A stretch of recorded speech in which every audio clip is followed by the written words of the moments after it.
Hi നമസ്കാരം. കഴിഞ്ഞ ദിവസം നമ്മുടെ കരുനാഗപ്പള്ളിയിൽ കൊല്ലം ജില്ലയിൽ ഓടിക്കൊണ്ടിരുന്ന സ്വിഫ്റ്റ് കാറിനെ ചേസ് ചെയ്ത് ഇന്നോവ കാറ്, അതിൽ നിന്നും കുറേ ഗുണ്ടകൾ ഇറങ്ങി ഒരു മനുഷ്യനെ നടു റോഡിലിട്ട് വെട്ടി കൊന്നു.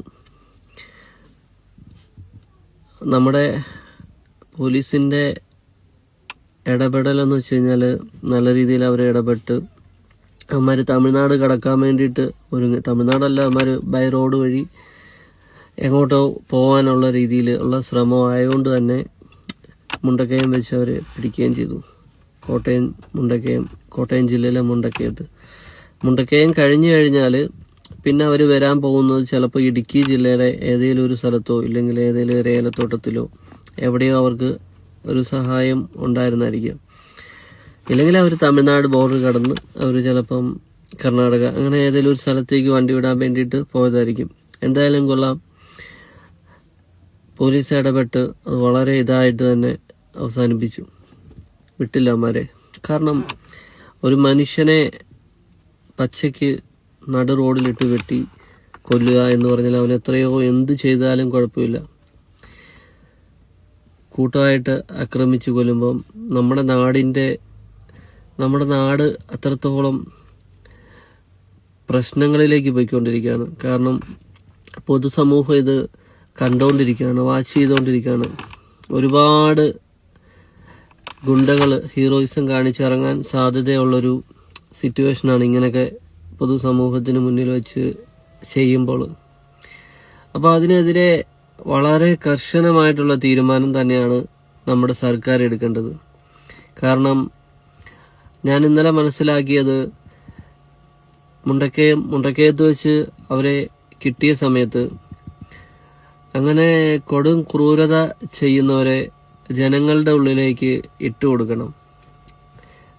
എന്തായാലും ജനങ്ങളിൽ കുറച്ചാളുകൾക്കെങ്കിലും അവരോടൊക്കെ ശക്തമായ രീതിയിലുള്ള പ്രതികരണങ്ങൾ ചെയ്യാനുള്ള അവസരങ്ങൾ കിട്ടും.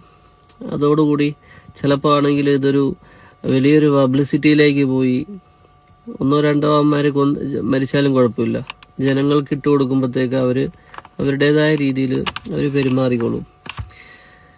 പോലീസ് അവരെ പിടിച്ചുകൊണ്ട് പോയിട്ടുണ്ട്. ഇനി അവർ ഒരു 5 വർഷം കഴിയുമ്പം ജാമ്യത്തിലിറങ്ങും. ആരുണ്ടടാന്ന് ചോദിക്കുന്നൊരു രീതിയിലേക്ക് വരും. അങ്ങനെയൊക്കെ എത്തും, സ്വാഭാവികം. ഇപ്പം ഇവൻ ജാമ്യത്തിലിറങ്ങിയത് അങ്ങനെയാണ്. ഇവനും ആരെയോ കൊല ചെയ്തു, ജാമ്യം കിട്ടി, ജാമ്യത്തിലിറങ്ങി, അങ്ങനെ വന്ന് അതങ്ങനെ അവസാനിപ്പിച്ചു. അടുത്ത കുറേ പേര് അകത്തുപോയി. അപ്പോൾ നമ്മളെല്ലാം കൊണ്ടും ഈ വക കാര്യങ്ങളിലെല്ലാം ഒരുപാട് ഇതാവണം. ആ ഉദ്യോഗസ്ഥന്മാർ, പോലീസുകാർ കുറച്ച് സമയമെങ്കിലും ഒരു മണിക്കൂറെങ്കിലും വൈകിപ്പിച്ച് കുറച്ച് ജനങ്ങളുടെ ഇടയ്ക്കോട്ട് കൊടും കുറ്റവാളികളെ ഇട്ടുകൊടുത്തായിരുന്നെങ്കിൽ ഒരുപക്ഷെ അവരെ പെരുമാറി ഒരുപക്ഷെ ഒരു നല്ല രീതിയിലാക്കിയാണ്. കാരണം അങ്ങനെയൊക്കെ ചെയ്യാനുള്ള അവസരങ്ങൾ കൊടുക്കണം. ഇങ്ങനെയുള്ള കാര്യങ്ങൾ ചെയ്യുന്നവരെ ഇനി ആർക്കും ഇങ്ങനൊന്നും സംഭവിക്കാതിരിക്കട്ടെ. വാളെടുത്തവൻ വാളാൽ എന്ന് പറയുന്ന ഒരു ചൊല്ലുണ്ട്. കത്തിയെടുത്തവൻ കത്തിയാൽ തന്നെ അവസാനിക്കുള്ളൂ. അപ്പോൾ അത് വൈരാഗ്യങ്ങൾ ഇങ്ങനെ പകർന്നുകൊണ്ടിരിക്കും. ഇതൊക്കെ കാണുമ്പോഴത്തേക്കാണ് നമുക്ക് നമ്മുടെ കിരീടം സിനിമ ഓർമ്മ വരുന്നത്. കിരീടം സിനിമയിൽ നല്ല രീതിയിൽ ജീവിച്ചു പോയിക്കൊണ്ടിരുന്ന ഒരാളായിരുന്നു മോഹൻലാൽ. മോഹൻലാലിൻ്റെ ജീവിതത്തിലേക്ക് വന്നത് ചെറിയൊരു എടുത്തിയാട്ടം കൊണ്ട്. പിന്നെ എങ്ങനെ ജീവിക്കാൻ നോക്കിയാലും നേരെയായിട്ടുള്ളൊരു ജീവിതം കിട്ടിയിട്ടില്ല. ചെന്ന് ചാടുന്നതെല്ലാം വലിയ വലിയ കുഴികളിലേക്കാണ്. അവസാനം ജീവിതം എന്ന് പറയുന്നത് ഒരു വലിയ നഷ്ടമായി മാറി. എല്ലാം പോയി. കുടുംബം പോയി, സ്നേഹിച്ച പെണ്ണ് പോയി, ലൈഫ് പോയി, ആർക്കും വേണ്ടാത്തവനായി, കൊലയാളിയായി.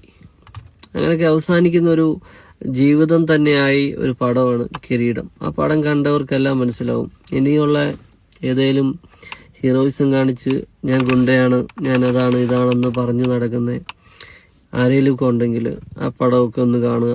അതിൻ്റെ അകത്ത് ഓരോ സാഹചര്യങ്ങളാണ് ഓരോ മനുഷ്യനെ ഓരോ രീതിയിലേക്ക് എത്തിക്കുന്നതും അങ്ങനെ ആവുന്നതും. അപ്പോൾ ആ പടമൊക്കെ ഒന്ന് കണ്ടു കഴിഞ്ഞാൽ ഏകദേശമൊക്കെ മനസ്സിലാവും ജീവിതം എന്ന് പറയുന്നത് ഒന്നോ ഉള്ളൂ. അതിൽ ഓരോ കാര്യങ്ങളിലേക്ക് പോയി കഴിഞ്ഞാൽ പിന്നെ തിരിച്ച് റിക്കവർ ചെയ്യാൻ പറ്റില്ല എന്നൊക്കെ ഉള്ളത് വലിയൊരു പാഠമാണ് ആ പടം. ഞാൻ ഇവന്മാരെ ഇന്നലെ ആ വണ്ടി ചേസ് ചെയ്ത് ഓടിച്ചിട്ട് ഒരുത്തനെ വെട്ടിക്കൊല്ലുന്ന സമയം മനസ്സിലോർത്തൊരു ഫിലിമാണത്. എനിവേ, എന്താണേലും നമ്മുടെ നാട് ഓരോ കാര്യങ്ങളിൽ മെച്ചപ്പെട്ടുകൊണ്ടിരിക്കുകയാണ്. ഇത് പറയാൻ വേണ്ടിയിട്ട് ലൈവ് ഇട്ടെന്നുള്ളൂ. അപ്പോൾ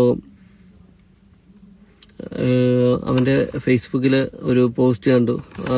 അവൻ്റെ പേരെന്നാ, വെട്ടിക്കൊന്നവൻ്റെ അതുലോ, ഒരു പെങ്കൊച്ച്, ഏകദേശം ഒരു 28-26 വയസ്സുള്ള ഒരു പെണ്ണും ഒരു കുഞ്ഞും. നിനക്കൊക്കെ ഗുണ്ടായുസം കാണിച്ചോ അല്ലെങ്കിൽ എപ്പോൾ വേണേലും വല്ലവൻ്റെയും കത്തിമൊഴിയെ തീർന്ന ലൈഫോ ആണെങ്കിൽ ഒരു കൊച്ചിൻ്റെയും കൂടെ അല്ലെങ്കിൽ ഒരു പെങ്കൊച്ചിൻ്റെയും കൂടെ ജീവിതം നശിപ്പിച്ച് കളയുന്ന രീതിയിലേക്ക് വരാതെ നീയൊക്കെ എവിടെയെങ്കിലും പോയി കഴിവേറിയായിരുന്നെങ്കിൽ കുഴപ്പമില്ല. ഇതിപ്പോൾ ആ പെങ്കൊച്ച് എന്ത് തെറ്റ് ചെയ്തിട്ടാണ്? കുട്ടികൾ എല്ലാം അനാഥമായില്ലേ? ആർക്ക് പോയി? പോയത് മൊത്തം അവൻ്റെ കുടുംബത്തിനും ആ കുട്ടികൾക്കും പോയി. അപ്പോൾ എല്ലാവരും മനസ്സിലാക്കുക, ഓരോ കാര്യങ്ങളും നമ്മൾ തീരുമാനിക്കുമ്പോൾ എടുത്തു ചാടിയിട്ടുള്ള കാര്യങ്ങൾ തീരുമാനിക്കാതിരിക്കുക. എല്ലാത്തിനും പരിഹാരം ഉണ്ടാവും. നമ്മൾ എടുക്കുന്ന തീരുമാനങ്ങൾ നല്ലതായില്ലെങ്കിൽ നമ്മുടെ ലൈഫ് തന്നെ നഷ്ടപ്പെട്ടു പോകും.